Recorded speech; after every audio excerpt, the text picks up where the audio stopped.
သေးကောင်တွေရမယ်အလွာပေါင်းစုံနေရာပေါင်းစုံကအလောင်းကောင်တွေရမယ်အနာဂတ်အိမ်မက်တွေပြတ်ကျသွားတဲ့လူသေးကောင်တွေရမယ်လာဝင်ကြည့်ပါဦးဆရာကြီးရဲ့ဟောတာအကြောင်းသားလေးဒါကတော့အာသနာသမားလေးဗျာဒါကတော့ဆရာဝန်ဗျဟောတာကဆရာကြီးသူနာပြူလေးဖြစ်တယ်ဒီတယောက်ကတော့အင်ဂျင်နီယာလေးဗျ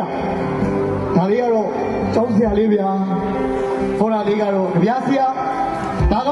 အစင်တန်းလေးခွဲပြီးတော့ပြထားတာဒီဘက်ခန်းထဲကတော့ဗျာရွာသားတွေဗျဒီဖွားဝီကတော့အိမ်နဲ့တူမိရှုပ်ခံရတာဗျဒီဖိုးကိုလားနောက်ပြန်ကျိုးတုတ်ပြီးတော့နောက်စိတ်ကိုတင့်ပြုတ်ခံထားရတာသူကြည့်မဟုတ်ဘူးဒီအမျိုးသမီးကြတော့ကိုဝင်ဆောင်ကြီးနေဗျဒီဘက်ကတယောက်ကြတော့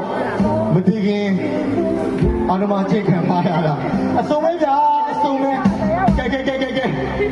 ဒီခါကတော့မြေမြုပ်မိုင်းကြီးထိပြီးတော့ပြက်ချန်ခဲ့တဲ့အယက်သားတွေရဲ့ခြေလက်တွေပဲဖြစ်တယ်ဒီဘက်ကတော့အိမ်မောချနေတော့120မမ60မမထိပြီးတော့ရုပ်ပြက်ဆင်းပြက်ဖြစ်ခဲ့ရတဲ့အလောင်းကောင်တွေပေါ့ဒီဘက်ကကလေးအလောင်းကောင်တွေကကစားရင်းနဲ့လက်လက်ကြီးကြလို့ပြို့ကဲဒီဘက်ခန်းလေးတွေကတော့တော်လိုင်းရဲဟိုပေါ့ဗျာသူတို့တော့ဘယ်တော့ပြကျွန်တော်မရဘူးဗျတမက်တလုံးသိမ်းထားတာ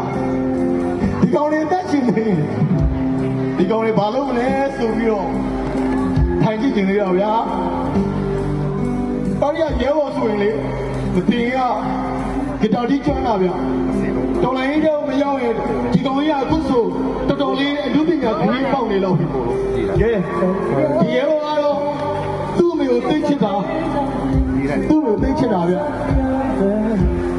ရောကဲသိချစ်ကိုလိုကြီးလည်းဘယ်တော့ဖြစ်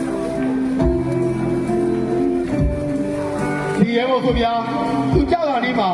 သူ့ဖေကိုတော့ဖုံးပြောသွားသေးတာဒီရဲဘော်ကတော့ဖိချက်ပြီးကောင်းတာလေဆရာကြီးနည်းနည်းနောက်ဆိုဒီဒုတိယလောရဲ့ညာဘက်ရဲဘော်ကတော့သူ့စခန်းဝင်စီးခံရသည်ဒီရောက်တဲ့ရှင်ပြည်ရင်လည်းအထောက်လိုက်တော့ဒုက္ခလာခံသွားသေးတာဗျသူတို့လေကျွန်တော်တို့ဆရာကြီးတို့လူသားတွေပဲဗျနှလုံးသားရည်နေပဲလေကျုပ်တို့ကိုမဟုတ်ပါဘူးဒါတော့မှ40ဒီနန်းကတိုက်ပေါ်ကနေခုံချတဲ့ရဲဘော်တွေမပြသေးဘူးလေပွင့်ဖြူကရဲဘော်12ယောက်ကတော့လက်ဆက်ပဲရှိသေးတာဗျာကဲထားတော့ဒီဘက်ခန်းထဲကတော့ကျွန်တော်ခုပြပေးမဲ့အလောင်းကောင်လေးတစ်ကောင်ရှိတယ်ဒီဘက်ခန်းထဲမှာတီးတီးတန်းတန်းထုတ်ထားတဲ့အလောင်းကောင်လေးပေါ့ဒါလေးကတော့